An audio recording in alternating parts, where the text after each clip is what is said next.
আর রাস্তাটার ব্যাপারে বলে দিলাম যে কোনো টোল যদি না তোলে, ট্রাক মালিক এবং যারা পাঁচামি যারা পাথরের ব্যবসা আছে তারা যদি করতে চায় আপত্তি নাই, কিন্তু টোল তোলা হবে না। গত পরশুদিন সভাধিপতির সঙ্গে মিট হয়েছিল, আজকে কোনো কথা না। কি বিষয়? অ্যাকচুয়ালি আজকে আমরা তিলপাড়া ব্যারেজে এসেছিলাম পরিদর্শনের জন্য, আমাদের ট্র্যাক অ্যাসোসিয়েশনের সমস্ত প্রতিনিধি এখানে ছিল। আমরা আগামী দিনে যাতে আমাদের যে এই তিলপাড়া ব্যারেজের যে অবস্থা, এতে কিন্তু আমাদের গাড়ি ঘোড়া একটাও চলছে না, আমাদের সমস্ত ট্রাক বন্ধ আছে। আমরা পেটের দায়ে দিশাহারা, আমরা দিশাহীন, আমরা সবার কাছে গেছি। আমরা মানস ভুইয়া স্যারের সঙ্গেও কথা বলেছি, ডিএম সাহেবের কাছে গেছি, আমাদের সভাধিপতি সাহেবের কাছেও গেছি। আজকে আমি এখানে কেষ্টদার সঙ্গে দেখা হলো আমাদের তিলপাড়া ব্যারেজে, ওনাকেও বললাম আমাদের বক্তব্য হচ্ছে বিকল্প রাস্তা যেন খুব শীঘ্রই ব্যবস্থা করে দেওয়া হোক। এবং আমরা ট্রাক মালিক থেকে একটা প্রপোজাল দিয়েছিলাম, আমাদের সভাধিপতি সাহেব বলেছিলেন জেলা পরিষদ থেকে উনি যদি সম্ভব হয় বিকল্প রাস্তা বানিয়ে দেবেন, যদি বানিয়ে দেয় ভালো, কিংবা আমাদের ট্রাক অ্যাসোসিয়েশনকে দায়িত্ব দিলে আমরা ট্রাক মালিকরা নিজেদের মধ্যেই আমরা নিজেরাই বানিয়ে নেবো এটা। আমাদের এতটাই প্রবলেম হচ্ছে, আমাদের এত বেশি খরচ হচ্ছে অন্য রাস্তা দিয়ে গিয়ে, আমাদের অবস্থা খুব খারাপ, আমাদের গাড়ি ঘোড়া চলছে না, 3 দিনে অ্যাক্টিভ হচ্ছে, অ্যাভারেজ গড়ে আমাদের 1,500 টাকা রোজগার হচ্ছে পার ট্রাকে।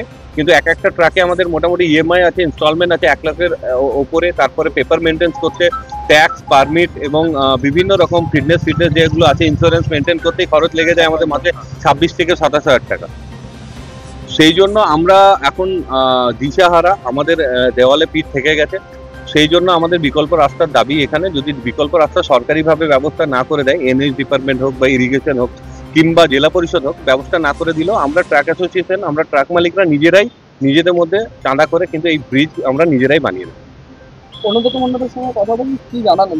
উনিও একটাই কথা বললেন যে আপনারা যদি এখানে বিকল্প রাস্তা বানান তো এখানে কিন্তু কোনো রকম টোল তোলা হবে না। আমরা কোনো টোল এখানে তুলতে চাই না, আমরা টোল তুলতে ইন্টারেস্টেড না। আমাদের গাড়িগুলো যাতে স্বাভাবিকভাবে চলাচল করতে পারে তার ব্যবস্থাপনার জন্য আমরা প্রয়োজনে আমরা কিন্তু ট্রাক মালিকরা নিজেরাই টাকা দিয়ে নিজেরাই চাঁদা করে আমরা ব্রিজ বানিয়ে নেবো, এবং এটা আমরা নিজেরাই মেনটেনেন্স করে নেবো। আপনারা কি ভাবছেন আর তৈরি করার কাজ শুরু করবো, আমরা যদি অর্ডার পাই ডেফিনেটলি করবো। আমাদের যদি অর্ডার, আমার নাম আনাস আহমেদ, বীরভূম জেলা ট্রাক অ্যাসোসিয়েশন সাধারণ সম্পাদক এবং federation of West Bengal truck operator association যুগ্ম সম্পাদক। ধন্যবাদ। অনেকটা কাজ এগিয়েছে, দু সাইডের মোটামুটি শেষের দিকে, মিডিলটা বাকি আছে। এই দু সাইডে জল ছেড়ে দেওয়ার পর মিডিলটাতে কাজ আরম্ভ হবে। আমার মনে হচ্ছে খুব তাড়াতাড়ি হয়ে যাবে। আর রাস্তাটার ব্যাপারে বলে দিলাম যে কোনো টোল যদি না তোলে, ট্রাক মালিক এবং যারা পাঁচামি যারা পাথরের ব্যবসা আছে তারা যদি করতে চায় আপত্তি নাই, কিন্তু টোল তোলা হবে না। কালকে তো প্রতিদিন অবস্থা, তার জন্য বিকল্প কোনো রাস্তা না, কি করে হবে?